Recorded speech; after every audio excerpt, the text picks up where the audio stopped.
Marielga Amil, Mid-West Regional Director for the Puerto Rico Federal Administration. On behalf of this community and my office, I would like to thank the Honorable Governor of Puerto Rico, Anibal Acevedo for encouraging this necessary step.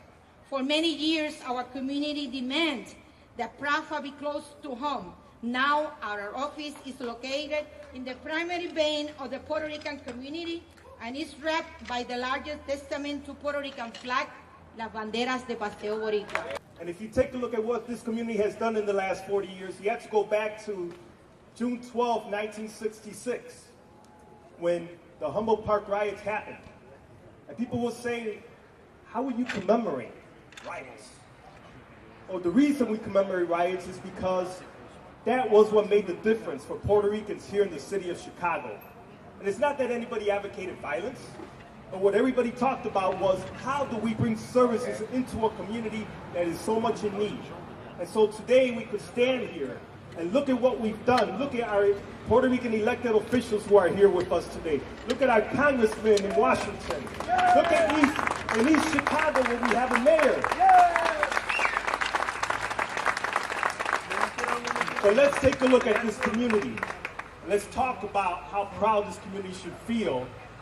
How proud this community should feel that you have been able to develop Paseo Boricua, that you have bought into this idea of creating housing and businesses and education and everything that this community needs.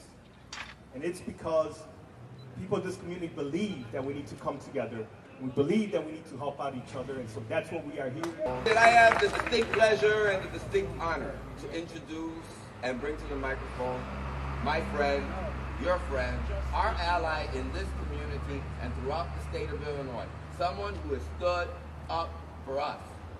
Before he was governor of our state, he stood with me and with others to bring peace to Vieques. He has stood with our Latino community on immigration issues much before it became the popular trend in our country. Before the marches, before the protests, he was rolling up his sleeves and investing millions of dollars to help people become citizens of the United States of America. Making sure that our young people who graduate from the Mensa, whether they had documents or not, could go on to college if they had the ability to do that. And has stood up as one of the finest examples of a son of an immigrant, your friend and mine, the governor of the state of Illinois, Governor Blagojevich.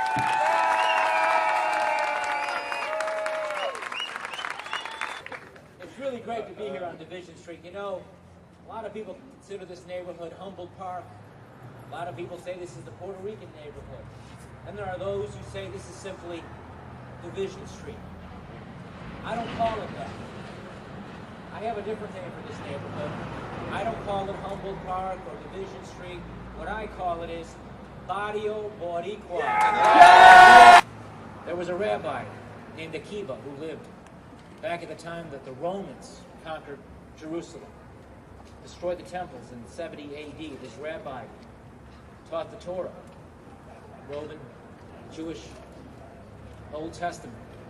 And the Romans who took over Jerusalem passed a law, an edict that prohibited the Jews in the land of Israel from teaching the Torah to other Jews. But this rabbi, Rabbi Akiba, defied that Roman law and publicly and openly and notoriously taught the Torah to anyone who was willing to learn. And one day another rabbi asked him, why, Rabbi Akiba, do you put your life in jeopardy? Why do you teach the Torah when you know it's against the law and you know that the Romans could actually come, take you away, put you in prison, maybe even do worse to you? The rabbi then told that other rabbi a story about a fox and a fish. A fox that was walking along a river stream and saw a school of fish swimming about frantically. The fox stopped and talked to a fish and asked him, why were you swimming like that? And the fish said, we're worried about the fishermen coming with fishermen nets and taking us away. And the fox said to him, well, if you're so worried about that, why don't you come out of the water, come on the land, and I'll look after you. You'll be safer here with me than you will if you stay in the water and put yourself in jeopardy and put yourself in the way of those fishermen in their nets. The fish looked at that fox and said, "What are you, crazy? You think I actually believe what you're telling me? If I listen to you, you are telling me to leave the water where I have a chance to be able to live, water where I can breathe, to believe you that you would protect me on the shore. And I will stay in this water and take my chances with my other fish swimming around, because here at least we can breathe and be who we are as fish in water, rather than not being who we are, fish on land." And the moral of the story by Rabbi Akiva is a moral that I think all of us from different places should always remember. And that is that we have to be who we are. Don't get caught up if we're born into somebody's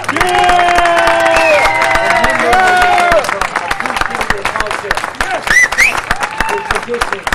Never forget who you are or where you came from. Here in America, no matter where you come from, you can pursue what you want to do and still be someone who respects where he or she came from. I'm delighted to be here today to celebrate the opening of this building. I'm delighted to be here with two great leaders who I served with in Congress, one of whom is still fighting the great fights in Congress today, another who is now serving the people of Puerto Rico with distinction. And it's my honor and privilege to ask my friend and the governor of Puerto Rico, Anibal Acevedo, via The whole thing of Vieques started early on in that process. I was in Congress, Luis of course was in Congress, he was in Congress, and he went all the way to Vieques just to show his support to that struggle. And that's just one. Thank you.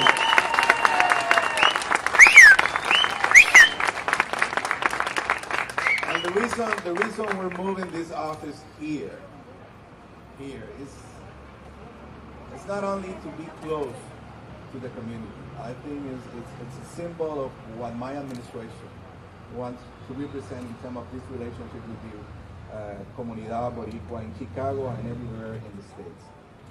We're here, as Eduardo said, not to tell you what to do. We are here in order to listen. What is your agenda? And be supportive of that agenda. And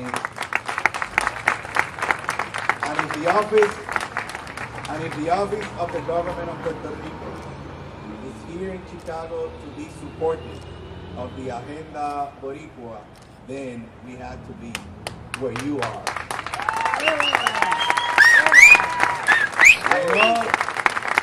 I know this is something you have been claiming for many, many, many years. And so in that sense, to me, it's a real honor to be here today. And with this incredible, beautiful building that reminds us of Old San Juan and what we represent. And in that sense, Rod's story and lesson that, you know, we all want to move forward. We all want to move forward. We all want to improve the quality of our life, of our families, of our communities. We all want to have a better future for us, for our children, for our grandchildren. But the only way you can really, really, really do that, if you have it clear who you are, to whom you belong, where do you come from.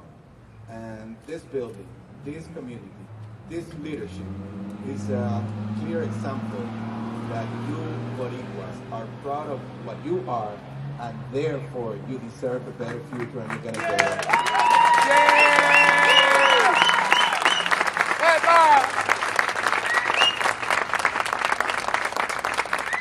And to finish my words here, I just want to say thank you. Gracias. Gracias on behalf of those Puerto Ricans that have decided to stay in the beautiful island, in La Isla del Encanto. Thank you, because whenever we have needed you, you have been there for us. And my presence here is to reaffirm that now on, whenever you need us for your fight here in Chicago, in East Chicago, in everywhere in Illinois, in the United States, yes, we're going to be ready to be there for you. Muchas gracias. Que Dios les bendiga.